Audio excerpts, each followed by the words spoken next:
But my question is, which side of the fence are you on? Degree, both, or on no both degree? sides. If there's two type of people, if you're an internally motivated person, three things you need to be successful in whatever you want to do: knowledge and experience, the opportunity. So first off, I want to say thank y'all so much for joining us today. Black Wall Street, the First Amendment. We are here at Black Wall Street Content House. I got my boy Chris Senegal in the building. This is one of the first people I thought about when they were like, hey, we got to get the greats of the city to come through the podcast studio. If you actually take a tour around the Black Wall Street Content House, you'll see the greatness that we got all across the wall here. And I'll be able to show you guys that at the end of this podcast. We got a little bit of everybody from Tupac to Barack Obama, Martin Luther King, Lauryn Hill, right? Because we even want to highlight the living greats as well, not just the ones that's no longer here with us. And that's why I wanted to bring Chris Senegal in. When I think about real estate, big wigs, when I think about gurus, when I think about leaders in the community, I think about people like Chris Senegal. And so with that being said, I'm going to say his name one more time, right? Chris Senegal. That's my guest today. And I'm going to give him the opportunity to kind of introduce himself. And anything he forget to say during this introduction, I'm going to try and piggyback and remind y'all of the other great things that he's done. So, Chris, how you doing today, bro? I'm good, brother. Appreciate you inviting me out today for the podcast. So, yeah, I'm Chris Senegal. My tagline on Instagram is I used to flip houses, now I buy blocks. That's really mainly me talking about how I used to do individual projects, but now I'm more focused on how we collectively can invest and redevelop and rebuild our communities and make money at the same time. We don't have to be philanthropy. So with that being said, you've been out here making things happen for a long time. One of the words you just used was philanthropy. Yeah. We see you winning. Mm-hmm. I seen what you pulled up in. What kind of car is that, man? That's a new 580. A new 580, not the old 580. You know what I'm saying? Everybody ain't able, man. And so I want to start there, man. When you winning, you got to, most people are blessed to bless others. Mm-hmm. So what does your philanthropy look like in the community across the U.S. And just period, family tree? Yeah, so my philanthropy is tied to the business, right? So I know a lot of people want to get into giving away money before they have enough money to really give away. Yeah. They've taken their seeds that should be replanted to produce fruit and give them away instead of finding ways to do both. So, for instance, like one of my big projects in the Fifth Ward, two of them, the crowdfund project, I could have went in there and raised the rents a whole lot more. My philanthropy was keeping the rents where they are for the residents. My tenants still pay $550 to $700 a month, right? But I'm making money off of the value appreciation of the 18 houses that I have because they're right by the $4 billion development complex going on with East River and all that kind of stuff. Second one is when I bought Pleasant Grove Church with about 7-8 investors. In 2020, we bought it for $6 million. We let the church stay in it for 3 years without paying any rent, just living there having service. They were able to take the cash from the sale and go buy another property cash. They have no debt. And then we just sold that same property to the housing authority for $11 million. Oh, wow. And look, the thing is, I want y'all to really understand and see and listen to the $1 million conversations that some of us have. Some of us aren't having these type of conversations. Right. The way you just threw out $11 million out there, like it's just, that's normal conversation. That's $1 million talk. How long have you been having those type of conversations? Because I was in the military. I was 1,000 there when I got out of boot camp. Yeah. And it took me a long time, at least until I graduated college, before I started having those $1 million conversations. Yeah. But now you're having them all the time. Yeah, so my $1 million conversation started when I realized I could own and finance real estate portfolios and the value of the portfolios in the millions. That started like 2017. That's when I bought that first block where I did the new construction townhomes on, but it had the old grocery store and abandoned buildings when I bought it. So once I realized the numbers aren't intimidating, it's just you got to scale up. You got to find bigger projects. You got to find one person that does the same person that your $1,000 person does, but they do it at the $100,000 level. And they're looking for opportunities at $100,000 level or $1 million level. That's really simple as that. Okay, so let's back it up a notch because I know real estate is a thing. You got to change your name. What's your title again? You got, what I'm saying, president of leader development group. Okay. So with that being said, take it back a bit. Mm-hmm. So where'd you grow up? I was born in Lake Charles, Louisiana. I grew up half there and half in Port Arthur, Texas. Lake Charles, Louisiana. Uh-huh. Okay, I think about the boot. You eat boudin? Yeah, of course. Yeah. Okay, of course. Okay, that's what I want to hear. Next time you come, bring something with you. I got you. Okay, you say Lake Charles and where else? Port Arthur, Texas. Port Arthur, Texas. So PA. So you was already representing UGK and Fun B, Mill, Pimp C. That's always been Okay. When Riding Dirty was out, we was like in 7th, 8th grade. That was the hottest album out. Shout out to Bun B, man. He just performed last night at the rodeo. They played some country music, rap tunes, and I was like, man, we've been doing country. Right. You know what I'm saying? This ain't nothing new. So, okay, so you grew up Port Arthur, Lake Charles. And what about elementary school? Elementary school was in half and half. Actually, I moved. When my parents divorced, I moved to Port Arthur in 3rd grade. And I was there till 9th grade. 3rd grade to 9th grade. So you was in PA from 3rd grade to 9th grade. Yeah. Okay, your freshman year in high school. Yeah, got my girlfriend pregnant that year too. Yeah. Hold on. So you've been knocking them down for a while now. You know what I'm saying, my man? With Chamberlain numbers. You know what I'm saying? I'm seasoned better. You know what I'm saying? So okay, so look, so even with that, right? Okay, let's go because you weren't knocking them down in elementary. I'm gonna say that real quick. You know what I'm saying? Okay, so we're in elementary. We're in Lake Charles, PA. 3rd grade. Let's stay in Lake Charles, right? Lake Charles. It's up until 3rd grade. So what was that like growing up as a kid in Lake Charles up until the 3rd grade? Man, it was pretty cool. I mean, I didn't come from the projects. I didn't come from the hood. My dad worked in oil and gas refinery. My mom they were divorced, but she worked as a psychologist, a counselor. So I had 2 separate households. I mean, now what did happen in that period is my older brother, who was 6 years older than me, moved with his dad and got locked up for armed robbery at the age of 15. He's still in prison to this day. He got out, went back for murder. So that showed you we grew up in the same house for the most part, but two completely different families. That's how I go, man. Yeah. But other than that, I was in other regular stuff. I was in band. I was in gifted and talented program kid, smart kid. Hey man, you got glasses on. I already know you the guy we need to be cheating off of in your classroom. There you go. Are you the student that moves your elbow, or you keep your elbow on the scantron? You know what I'm saying? Depending on who you are. Well, so everybody can get the answer, right, man. You know what I'm saying? You should have studied. You know what I'm saying? You got to be some reciprocity somewhere. Yeah. Okay, so elementary seemed like it was a lot of fun. Did you play any sports? I did. Yeah, I played football, man. Okay, that's little league, or you mean like middle school, high school? Pop Warner. Okay. I ran track and did football. I feel like people that didn't play football don't really understand respect. Yeah. Because if you didn't play sports, then you don't know to respect the big person in front of you because you don't really know what they can do to you. Yeah. Or you don't respect the little guy because the little guys be hitting land hat too. You know what I'm saying? Right. And so I think that made me actually respect the next man even more and not just kind of judge them off their physique, but like anybody's capable of doing anything. Respect anybody. Right. And so when you played football, what was your position? Running. Well, so I started off as right guard. I used to be chunky. All right. But I was fast. Chunky. You hear him? Chunky. Yeah, you know what I'm saying? When you say chunky. I was pulling guard, like all the sweet plays. That was me in the front, knocking balls down. You said running back or guard? Huh? You were running back? I started off as guard. Okay, you started off as a guard, then you became running back. Okay. So you go from blocking for him to running for him. You know what I'm saying? Yeah. Okay, what about touchdowns? Touchdowns? Just like 2 or 3. Hey, but tell me about that one. I just saw somebody hit a game-winning shot. Yeah. It was women's basketball. I'm really in tune with women's basketball. LSU, South Carolina, Iowa, all that. Yeah. Somebody hit a game-winning shot, and it took me back to that one time I hit a game-winning shot. Yeah. Now, it wasn't at the buzzer, but we won because I hit the last bucket. I threw it up, too. I didn't know it was going in, but it went in. And it made me feel good, and it gave me that Al Bundy, that moment. Yeah. What's your Al Bundy moment? 4 touchdowns, one game. You know what I'm saying? It was probably just one. That was when I was playing right. Did you watch Married with You? Yeah, of course. Okay, that's all I did was talk about it. That's it. That's all he talked about, man. Shoot 20 years later. Yeah, but it was one play. But I was still right guard. I was still a chunky right guard at that point in time, but I was fast. And we had a sweep, but it was a fake.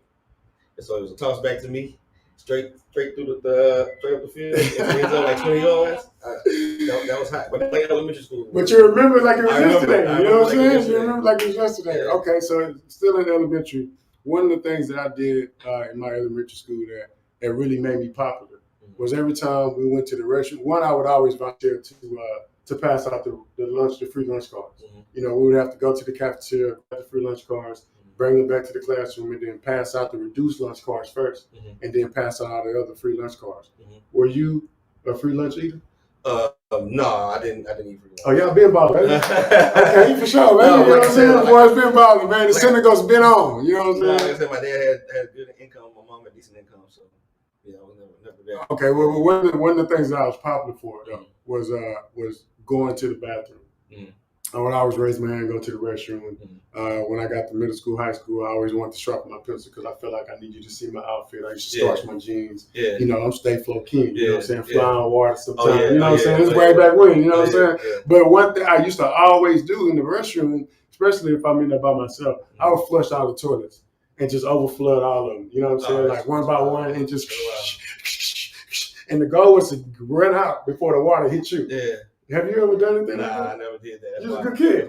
I was a good kid. You was a good kid. You was a good kid. All right, I'm telling on myself, I'm trying to see if I was the only one that grew up like this. You know what I'm saying? That stayed suspended, that stayed in trouble, that got P's and U's in conduct and some S's. Yeah. Where you would, I was S's and E's, bro. Oh man, okay. I was a scholar. Excellent. Yeah. E for excellent, right? Yeah. Some people don't know. If you ask somebody what the E stand for, you don't know. Right. You know what I'm saying? I know the S was satisfactory. Right. I know the P was poor, right. And the U was something. I forgot what the U was. It was something, and it was not good. Right.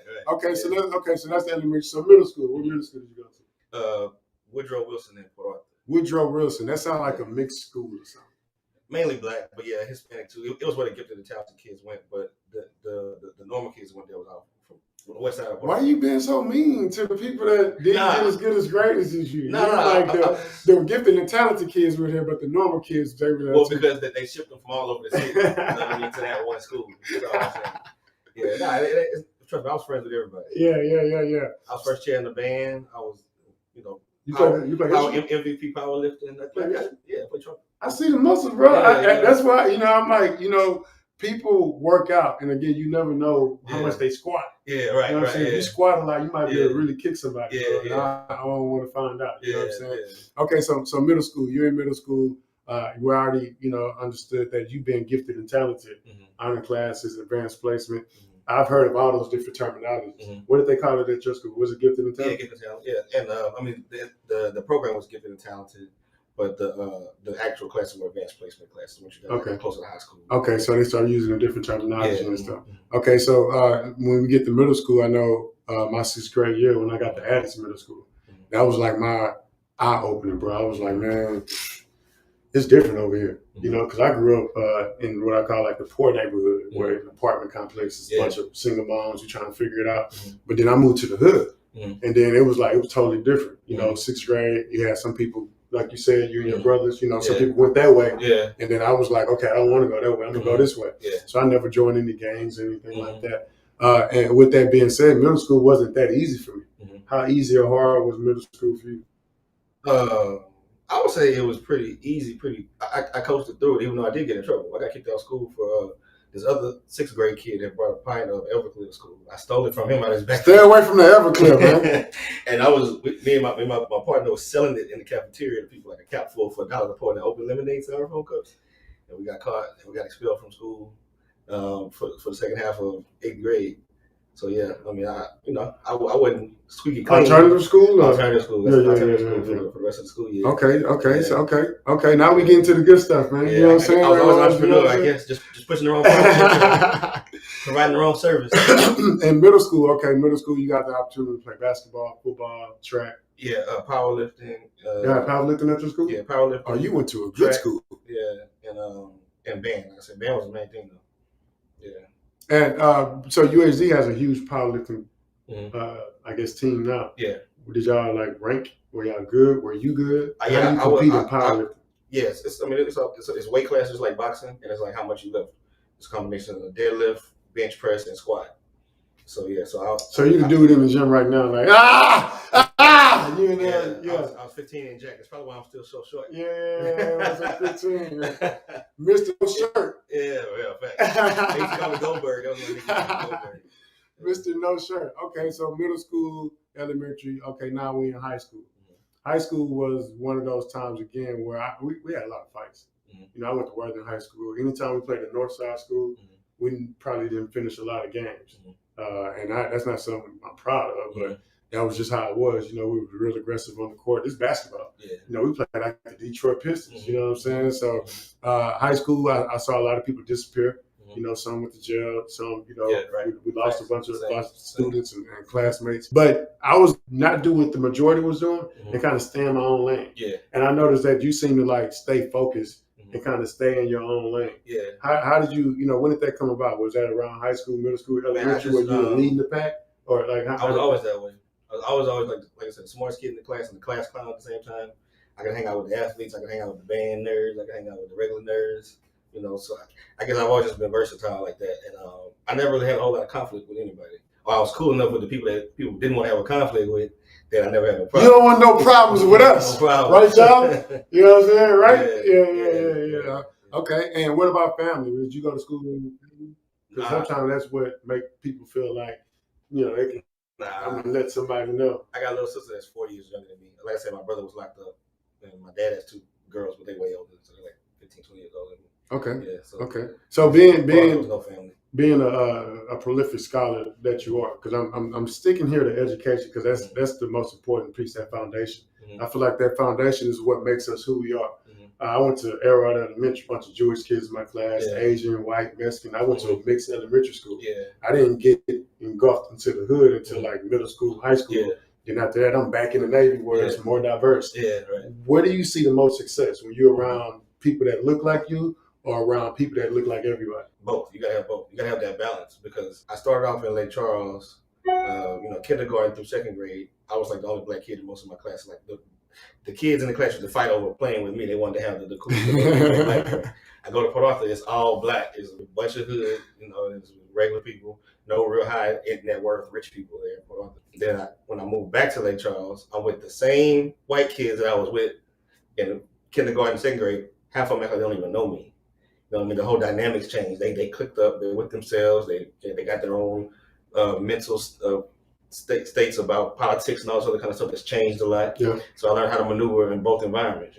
So, what do you say to the student or the kid that has two-parent households, that's grown up, high school, about to graduate, trying to figure out what to do, where to go? What do you suggest to that particular student? Man, I would just say, live your life and be yourself, because where you are right now is not where you're going to be. Like this phase of your life is a small component of the rest of your life. Because if you look at all those people now, where you are, man, we've been alive 2 or 3 times longer than that little time period as it is now, and everything's different. So don't let that overwhelm you. Don't get too caught up in other people's opinions of you or what circle's not accepting you. Was it like that growing up? Like I never been hazed. Mm-hmm. So I don't try to join anything. Yeah. Have you? Well, yeah, I want to make it. I played in college. What that mean? Watch out. You got to Okay, all right. Now we past high school, we get to the college. Before we get to college, though, we're talking about auto makers that don't wear drawers without a party. Let's not talk about that right now. I want to ask you, college or no college, right? Because you've been to college. Mm-hmm. Are you out here debating the people that are, telling us like school's not important, college not important, or because you are a college student, graduate, right? Graduate. How many? You got a few degrees? Just one. All it takes is one. Yeah, just one. Sometimes we don't even take a degree. Right. You know what I'm saying? But my question is, which side of the fence are you on? Degree? Both. Or no degree? Both sides. If there's 2 types of people. If you're an internally motivated person, where you can go get up and go get it every day, and don't need nobody give you instructions and all that kind of stuff. You don't need college. Because when I got out of college and I got into real estate, the people that were most successful were the ones that didn't go to college. They started off at 18, they started working on hustling, figuring it out, building their business. Hold on, wait. You say the people that were most successful at the time, at the age of 24, 25, were the ones that didn't go to college. Didn't go to college because they became a realtor at 18, or they were a contractor at 18, or working with an investor at 18. So they had 5 years, 6 years ahead of me, and they were making $5,000, $10,000 a month already. Okay. At this age. And we're coming out of college making $60,000 a year. Most people got student loan debt, making and barely making it every month. You know what I mean? Got it. Meanwhile, these people living like our parents was living, and they 24, 25. But that's a small group. Yeah. Most people are externally motivated, meaning you need to go get that degree so somebody can hire you, somebody can train you and give you the blueprint and give you a steady paycheck every 2 weeks for a while until you figure out how to break free. Got it. Both sides are important. Yeah, that's kind of what I did. I went to the military and got that paycheck every 2 weeks. Exactly. And I had the free money to figure it out. Mm-hmm. And then I had 4 years to figure out what I wanted to do. Yeah. But in that 4-year period, I was getting better every day. Yeah. Surrounded by people that cared about me, that, if I wasn't my best, somebody could die. Right. And then the most important part for me is on this side of us being entrepreneurs, I'm not using my degree right now, but I'm hiring people that got my degree. And if you want to build a business, you need people with degrees and all kinds of disciplines. You're going to need some MBAs. You're going to need some CPAs. You're going to need those people working for you to run your business. And sometimes they can make just as much money as you.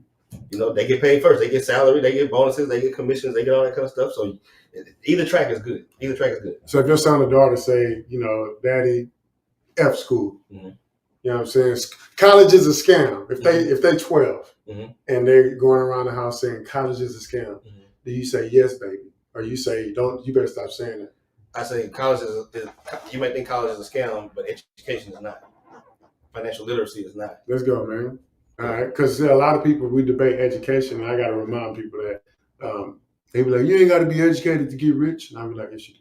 You don't have to be, you ain't got to go to college to get rich. I say you don't. No, you don't. But you still got to be educated. And they confuse the word educated with degrees or going to college or formal education, where education is what you see every day, the food you eat, the people you're around, 100%. The places you go. Yeah. Education is you. That's your beliefs. This area is what makes you you. So you have to be educated and know different things in order to progress in life. You don't have to go register on the college campus to do all that. I recommend you do it. I got rich out there. I have my business degree, man. You know what I'm saying? As soon as I got my business degree, I crossed the university stage, and I was like, that's it? I can start anything. I can jump to any industry. I can get this money.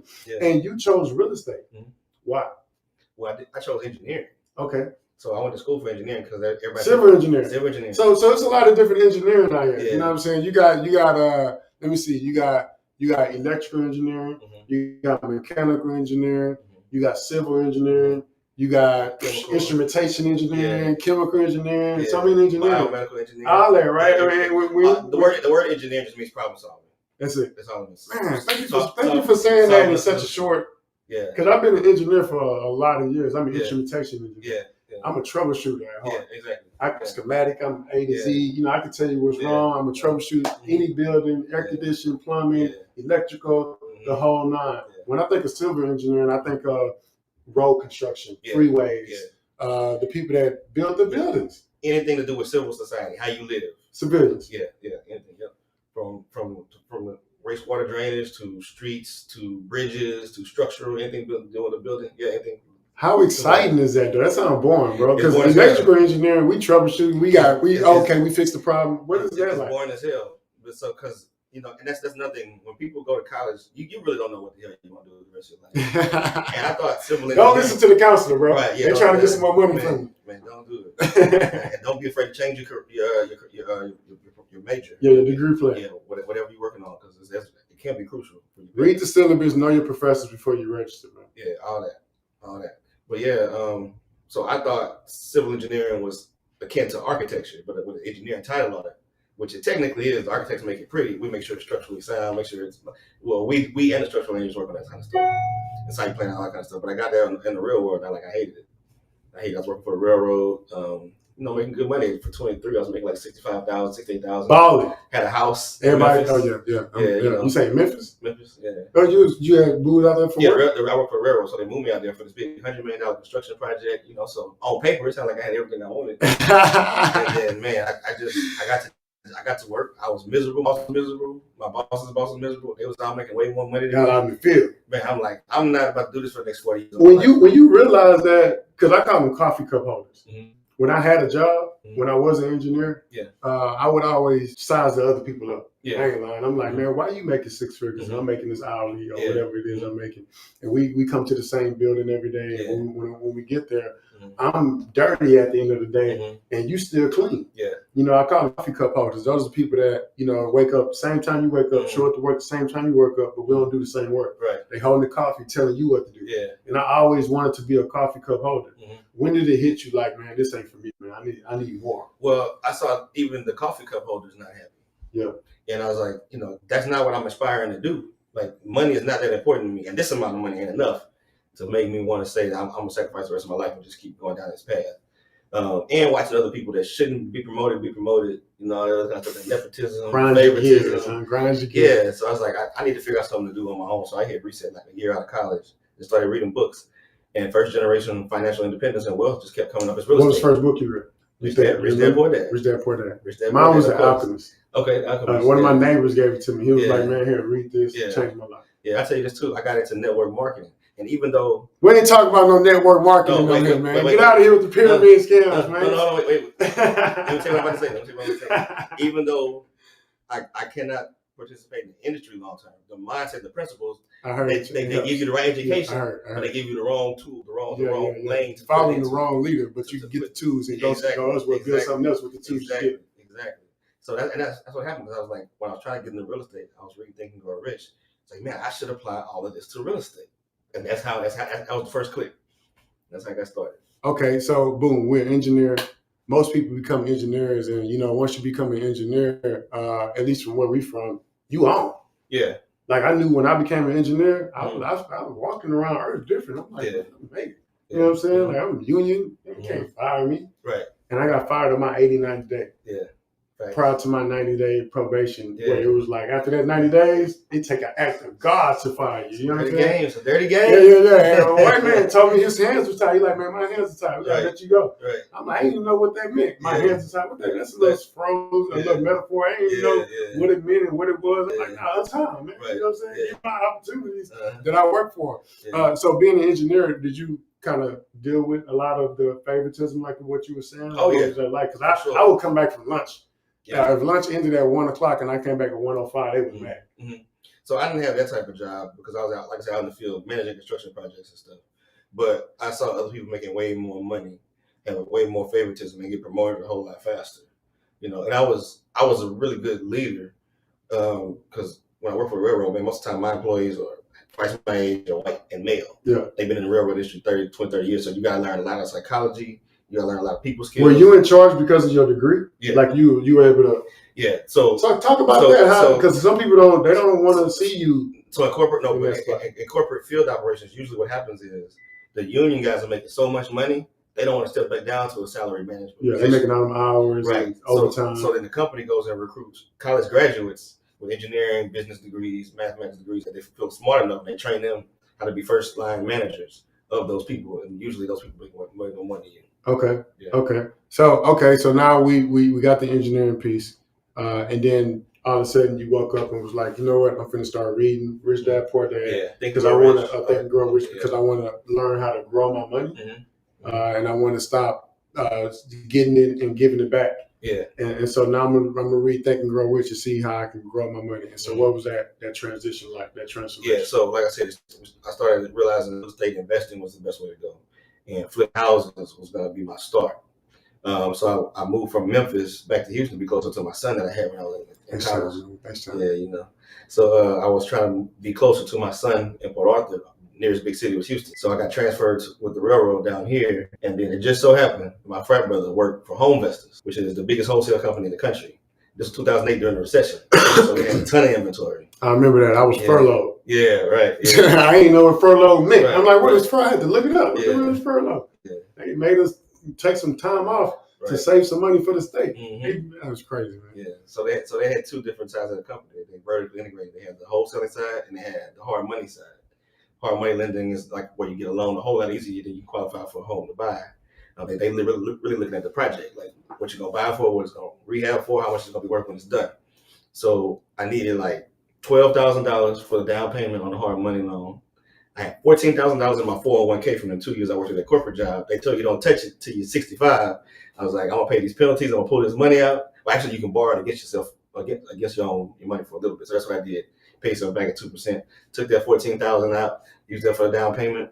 I ended up getting a contractor. That was the same contractor that the Home Investors. $14,000 down payment. Yeah. Okay. Yeah. Ended up getting the same contractor that the Home Investors owners used for their projects. So he became my contractor for my first deal, and so he basically taught me the game.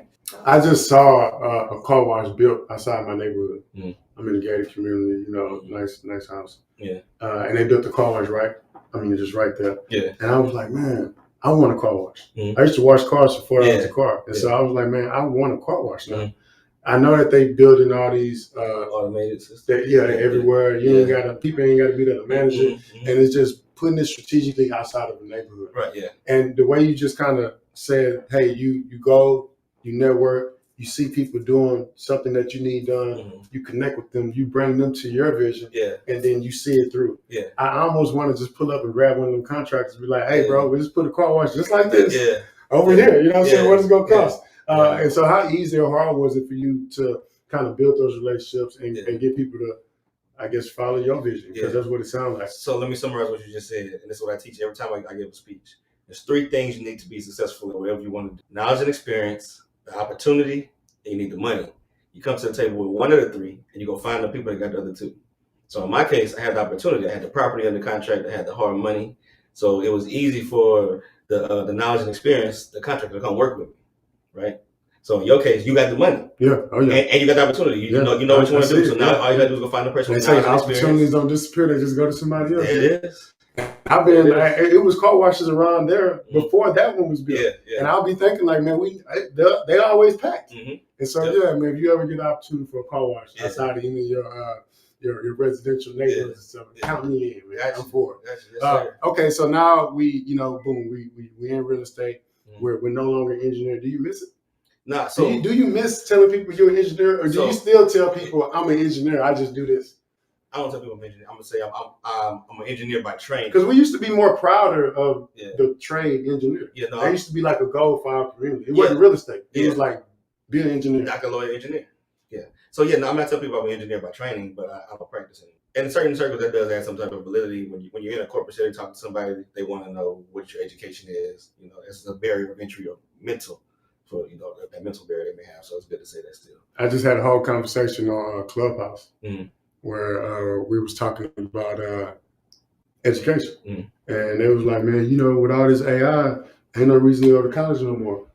And I was just thinking, like, man, I already felt like I had the juice before AI. I had the mindset to feel like, I can do anything, I can create anything, I can get money in any industry. But when AI came out, it was like, I can do all that faster now. Yeah, right. Now everything that I could do, I can just do it easier. Right, yeah. But I still feel like I need the foundation of college and school and researching and the ability to learn how to learn and study and all those things. Like with AI, do you feel like some of those kids, need to still go this route or just learn AI and change your family tree? No, you can. I don't think you should ever be completely dependent on something outside of your control. Because you don't know where that path is going to go. That there has to be some input at some level. Because AI is still always learning, so you should always be learning too. Because you're going to fall farther and farther behind, and the gap is going to be extremely large. So I think number one, training on AI is important in addition to whatever discipline you want to go. Okay. So Clubhouse, that was a wonderful experience back in 2020. Up until now, I'm still on there. You hop on every now and then. You know what's funny? I still have the biggest real estate club on Clubhouse. I got like 200,000 members. I'm not even on there. I think I still got like 70,000. Well, what are you gonna do with those people? Like they waiting to be told something. They want you to tell them something. They want you to teach them something. What you waiting on? Yeah. So I've been so busy on my actual real estate development projects. I haven't had time to focus on it. But I'm building out all of my online presence right now with my No Flip Society and all that kind of stuff, teaching new construction every day. I've been seeing you online though, bro. Like most of us got online COVID. You've been online. That was active. So I saw you with newsletters back in, you know what I'm saying? You was on there promoting stuff, saying click here to learn more. Some of us are just now doing it. So let's talk about psychology. So now I'm partnered with the Housing Authority for an $85 million development project. My group just won the $400 million Cuny Homes redevelopment also. I'm one of the 3 developers on part of that. Y'all had to bid on that? Yeah, we had to bid on that. Collectively we won it. Now, so that individual, that entity that I'm recognized as cannot be the same entity that people go and see pushing courses online. Got it. So now when you getting all that, you can't push. What are you? Are you selling courses or are you a major developer? Okay. So now I hate that, man. Why they boxing us, man?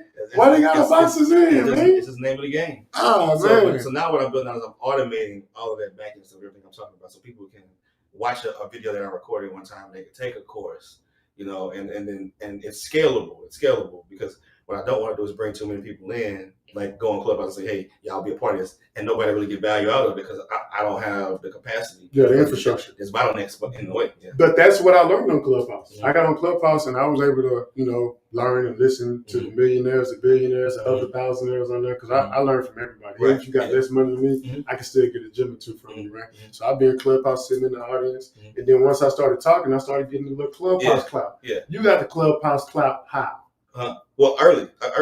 But talking about the same stuff I'm talking about now. That's when I was doing the $1 million crowdfunding. Nobody ever seen that. On Clubhouse, you doing crowdfunding? Yeah. Everybody watched me raise that full $1 million, $1.1 million for the Buy the Block project for like live. No ads, no marketing, just talking. So that's what I built my base off of, and and I did make a lot of great connections off Clubhouse.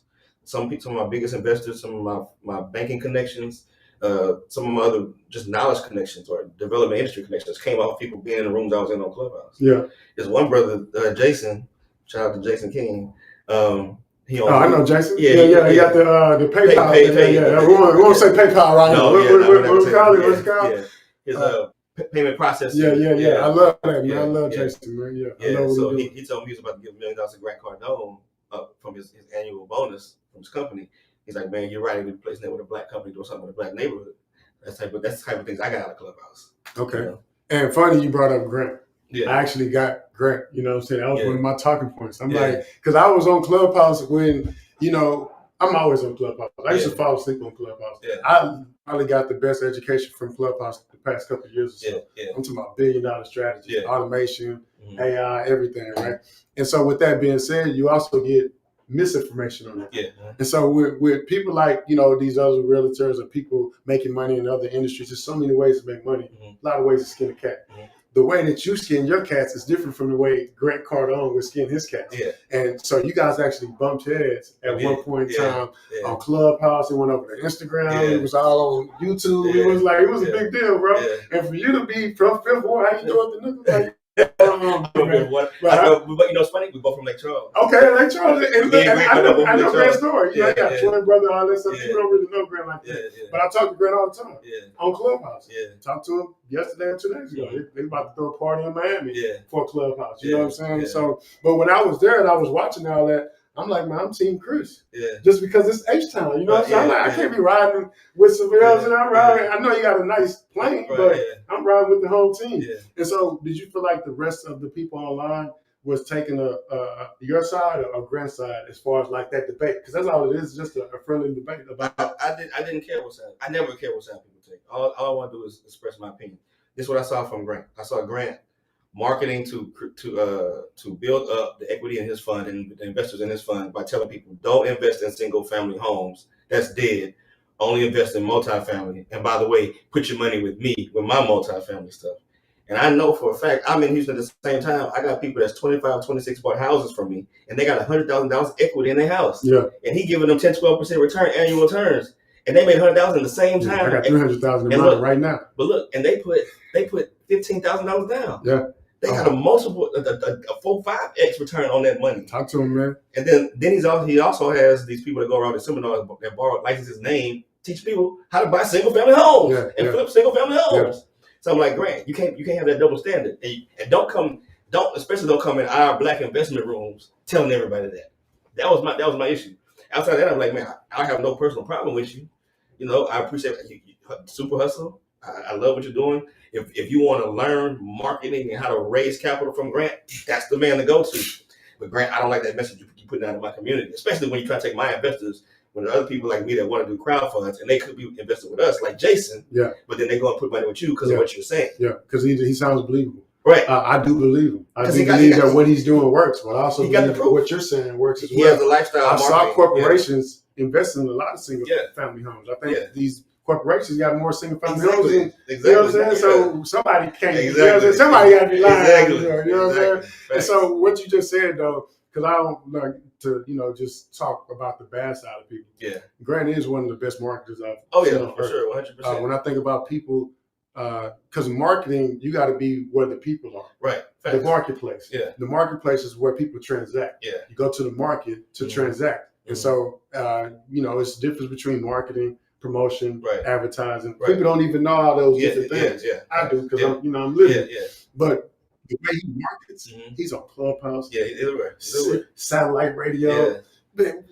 Yeah. Social media. Yeah. And when I think about his age, I don't see people from my community that's those type in those spaces still making it happen, still learning, still growing, and still making all this money, man. Where do we find that leadership in our community? Do we have that? Do we have anything? That's our responsibility. Okay. We are them. We are them. Yeah. We are them. Yeah. Okay. So with that being said, aside from Clubhouse, right? So Clubhouse was what it was. What's your go-to social media app now? Because you have 100-some thousand followers on it. Yeah, it's probably. I'll tell you, it's two: Instagram and LinkedIn. Okay. Instagram for to reach out to the community, to reach out to our peers and have conversations and get messages out. But then LinkedIn is for business. Yeah, I get a lot of business off of LinkedIn because especially when I'm doing the bigger project developments, talking with the bank presidents, all that kind of stuff, they're gonna Google you. And SEO, your personal social media is gonna pop up, and your professional social media is gonna pop up. So LinkedIn, I have like 20-some thousand followers. I probably make just as much money off of LinkedIn or more off than I do off Instagram. How do you? Is it from the investments, or you mean like on some I don't know, country Wayne stuff where like you creating the content and posting it and it's turning into dollars from the views and likes? So this is what I do. When I put myself, I give my title executive on LinkedIn. Number one, people go to your page to see executive title. They already have respect for you. As long as you don't put yourself as owner, because then like, oh, it's a small company, it's just him. Yeah. So, hey, that's a jump. That's a jump. Everybody listening, let me make sure y'all get this. If you're the owner of your business, it's okay to say you got to check with somebody else before you make decisions right there on the spot. Yeah. I got to check with my chief executive such and such. Yeah. Even if you ain't got one, it's always good to have that mentality so everybody don't look at you as some small business and always look at you as a big corporation. Yeah. Operate like the big corporation you want to be. Yeah. That is. So so I do that, but then I also follow all of the industry related pages, the publications, the institutional pages. And when they post on my life, I repost it. I make a copy and send it out of reposting. So now when somebody goes to my page, they see my title. They see, oh damn, he's a subject matter expert. He's following everything in the industry. So it takes away that first level of barrier entry. Let me tell you how that was important. When I was buying that church, I needed a $6.4 million loan. I was buying it for $6.5 million. I needed a $4.3 million loan. Talked to 2 or 3 banks. The third bank president actually went to my LinkedIn and saw it and said, okay, he seems to be legit. We know that property. He seems to have his stuff together. We're going to take a chance on him. Had I not had that, I had just had Instagram where I'm selling courses and flipping houses. They would have had no presence or no knowledge of what I was doing. You about to make me stop selling courses and, you know what I'm saying? I mean, just don't push webinars. Yeah. No, you can do it. You can do it. But like I said, the way I do it is I'm positioning it as I don't have time to teach everybody individually. Yeah. But I want to make sure I got the information out there for you. Yeah. And that's what I'm doing. Click here to learn more. Click here to learn more. Right there. So that remember that 4.3 was crucial in us making that $11 million sale recently. Yeah. So right now that's $5 million profit off of that deal. That's more than I've ever made flipping houses off of that one deal. Yeah. LinkedIn. You got some more space? Huh? You got some more space? We all trying to do some deals like that, man. You know what I'm saying? I need some new type of deals right there. Oh, there's more coming. Okay. So that's good news. So how do people find those deals? Or they have to like run into you? Like how does that? No, we ask how you got a deal on you? Like, well, everything I do is I post it on my Block Buyers Club, which is my Instagram group. And then maybe I should start posting it in Clubhouse. But I have an email list. I have a pool of investors that have already made money with me that want to do other projects. And that's really word of mouth for the most part. I don't have like a formal investor or website or anything. So speak to some of the people that's doing the things that you're already doing. Because again, your Clubhouse, your social media following is crazy. Not just Clubhouse, but any social media footprint is always. Everybody's footprint on all these different platforms isn't noticeable. Yeah. How do you manage all these different platforms all at the same time? I don't focus on the platforms. I focus on any information I think will be pertinent for somebody to know. I package it up and I put it out. And I don't worry about posting 3 times a day. I don't worry about none of those things. Whenever you get it, you just post it. Whenever I get it, man. Because it can consume you trying to keep up that social media persona when you should be actually in the real world doing the real work. You get so caught up in doing that, and people ask you, walk me about one of your projects, and you don't have nothing to show them because you're so busy just trying to flaunt on the gram. That's why I took a liking to you, bro, because I come across people that's doing stuff online all the time. Right. And then you meet them in the real world, and you know what I'm saying? It's like, you know what I'm saying? Get out of here, bro. Right, you know what I'm saying? Yeah. You're micro machine. You're not the real thing, right? You know what I'm saying? No micro machine boys, man. Scale down. Yeah. So for you, like, no matter what, you always look like you're supposed to be looking. Yeah. And I don't even know if I look like I'm supposed to be looking. I don't even want a persona or image. I don't want you to think of anything when I walk into a room. Just know, like, I'm here, but have no expectation. But for you, I have a high expectation for you now, bro, because everything that you post online is always talking millions, it's always talking bills. You know, you put up in this nice ride. I showed up at your birthday party. Oh yeah, that party was great. Oh my God, you know what I'm saying? I'm going to. I can't wait till our birthday come around next year. You know what I'm saying? I'm coming. You know what I'm saying? Libra game, baby. You know what I'm saying? So that was an amazing birthday party, bro. And again, you always putting on for not just yourself, but for the city. Right. You didn't do that just for you. No, not at all. That's what I call it the Black Monopoly Ball. So I wanted everybody that was somebody that was in my close circle at least have an invite to be. Everybody that was somebody was there, bro. Everybody, I'm in there. I'm like, I don't think I've been to a party like this where all the who's who of the city. Like these ain't like the celebrities. These are like real business leaders, entrepreneurs, people like I'm talking about, okay, they in here. They in here. You know what I'm saying? I'm in there taking pictures and they ain't nothing that I normally do. I know the show, I'm just like, oh, okay, you know what I'm saying? We at the South, we in here. But in there I was like, nah, what's up, bro? I only see you online. I only see you online. And we all are winning online and in the oxygen world. So I appreciate that, bro. And the venue. I the venue, bro. That Monopoly Bar. That Alligator Club. So shout out to Joshua Dada. He curated the whole event. Joshua. Yeah, Josh is dope. He and his team created the whole event. They just I told them what I wanted. Color scheme. They said, Chris, we got it from here. So they took it and ran with it. They found the venue. But you know, projector screens, every wall is basically a screen. Crazy. Ice sculptures. You know what I'm saying? Yeah, it was everything, man. Oh, the ladies. Yeah. Oh. I mean, you know, that's not why I was there, but they were there. They were there. I'm just shouting them out. And I didn't invite nothing against like nightlife girls or anything, but no, these were all professional. They all stuff going. In some industry, you know. And so, can we expect that year after year after year? Yeah, we're gonna make it an annual thing. It may not even be my birthday party anymore. It may just be an event. You know, maybe around the birthday. And you know what? Even at that party, I saw. I was like, "You a Libra?" Yeah, right. You a Libra? Because for whatever reason, all the Libras came out. And was that by design? No, not really. Okay, there's a lot of Libras out there. I guess we just attract each other. Hey, man, Libra game, man. Okay, so we got the party. That's what day is that? It was October 5th. Somewhere around there. So October 1st is She's Happy Hair Day. Okay, October 30th is my birthday. Okay, so I was on a high when I got that invite. You know what I'm saying? I'm like, oh, it's still my party too. Right. You know what I'm saying? So again, Libra game, Black Monopoly Bar. Y'all mark y'all calendars. It's going down. You got to wear all black, or is that just? Nah, whatever. Okay. Just come dressed to impress and ready to take pictures with some nice, beautiful people. What else you want the people to know out here about Chris Senegal, aside from the fact that the Senegal name, does it come from West Africa? It does. So my great-great-grandfather took the country's name. So it's spread its roots all over down the I-10. So we got family. A lot of roots. My dad got 27. My dad got 27 siblings. We ain't talk about the family tree, man. Generation after generation. We ain't talk about that. What's that? 27 siblings. Wow. So is this 27 siblings in West Africa? No, here. Or here? Between Lafayette and Houston. Okay. So I remember, up and down I-10. I think my grandmother had 15 sisters, brothers, and stuff like that. But after so long, we stopped having. I guess we stopped having that much sex. I guess or it was some along those lines. To do with your time, huh? But I was looking up the last name, the Senegal name, right? Okay, I'm like, okay, Senegal, West Africa. Right. I've been to Africa a couple times. Been to South Africa. Been in Nigeria. People was like, "Yeah, man, you gotta go to the motherland." I'm like, "Bet, yeah, I gotta go to the motherland." You know what I'm saying? I went. It was cars with no lights on them, driving around at night. There was people with guns. You know, the lights used to go off in the middle of the night, just all of a sudden. You know what I'm saying? It was a lot of that, but it was a lot of culture there. I went to the museum. I got a chance to eat jollof rice, unlimited. I went to the Badagry. Is where they had the slaves and they were shipping, here and there.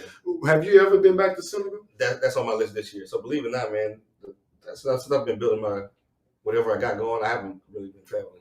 I started traveling last year, so Senegal is top of the list next year. Senegal, Ghana, Nigeria, top of the list for next year. Okay. Yeah, but I do want to go to Jakarta because that was the major slave port where the majority of the exported slaves went out of there. Man, I learned so much. I went to Nelson Mandela. I went to the Apartheid Museum in South Africa too. So and you get a chance to learn what they don't tell you over here. Yeah, right. It's like you come back over here like, man, get out of here. You know what I'm saying? It's the war with the truth. Right. You know what I'm saying? All that. And when I was in Africa one of the last times, it was like 2017. during like Philando Castile. Yeah. You know, he had just got shot in Minnesota, and it was like Black Lives Matter was going on, and I was in Africa, like, you know, I'm mad because I'm seeing the police officer, he got acquitted, but they wasn't really seeing and relating to the same things we were going through in the U.S. But when the George Floyd thing happened, it seemed like it became more of a worldwide movement. What were you doing during that George Floyd time period when everybody was wearing masks and some people were at Discovery Green marching and protesting? Some people was online talking about Blackout Tuesday. What do you remember that time period? I was building. And so since I already had the momentum going from the bottom block movement and everything else, when a lot of opportunities I have now, mainly with that bank too, they were looking for people that had a track record of credibility. Everybody said we're gonna start putting money behind them. But it was hard for them to find people that actually were doing the work where they felt like, hey, yeah, we're going to give you a chance, but we're still not going to risk and lose our money at the same time. So for me, it was a big boost. It was a big boost. That's partly why where I am now, our development group won the CUNY Homes redevelopment where George Floyd lived. Part of it's all black team, you know, so we're still kind of riding the wave. It's fun. It's trickled out. And I think a lot of the other ethnic groups have said, hey, we gave them their window, and now back to life is normal. But yeah, definitely for me, it was a benefit. You paying attention to what's happening in the news right now? What's that? One, I want to kind of highlight that family and Katie. But this content is going to be something we're going to chop up, post it online. For sure. I'll make sure I get something back over to you. Yeah. Who do you think I should be interviewing after you, bro? I know you kind of threw Belicia out there. I'm definitely reach out to her. Okay. You know Chill? Isaac? Yeah, I know Chill, DJ Chill. Yeah, I would love to interview. No, not DJ Chill. Isaac Yalman, the movie producer, the video producer. No, I don't know Isaac. Okay, you should know. Yeah, definitely somebody you should interview. Because he's doing a lot. He just got the DJ Screw biopic picked up with Sony Pictures. Okay. Yeah, but he got multi-platinum, like American music, like not even urban music. Somebody on social media? Yeah, Chill Vibes. Okay. Yeah, he got a bunch of stuff, man. Okay, yeah, he just got something picked up by BET, a documentary on Fifth Ward. But he did. Matter of fact, he did one of the last Kobe interviews in LA. Kobe? Yeah. Oh wow. Mm-hmm. Damn. Yep. Damn, that's big right there, though. Yeah. Are you looking to do a lot more, podcast interviews? How what's your goal for this? My goal, I'm trying to get into the more of the book speaking engagement. But yes, I know podcast is a good fuel for that. Yeah, I mean, like 2 years ago, I did a whole bunch of that shit. I was traveling every week, bro. So, but this year I got to focus on the bigger projects. So, being more selective. Were you traveling with results, like, hey, traveling and then like throwing out short calls to call to action during the podcast and shit? Or you? Now for me, more so than that time, it was more investment dollars. So yeah, I was definitely getting people that want to invest, people bringing me deals and projects. That was what my focus was at that time. But like I said, now that I have the product offering, so I'm gonna be focused more on sales. People want to know how to do construction, getting projects like that. So I got a low ticket where it's just, if you don't know anything about real estate, you want to learn all different ways you can make money. I can show you not just investing, but being an appraiser, being a realtor, being a mortgage lender, all that kind of stuff. I got that, and then I drip on them about the higher ticket stuff. And the higher ticket is I'm gonna teach you how to do ground up new construction because everybody know how to flip, everybody know how to wholesale.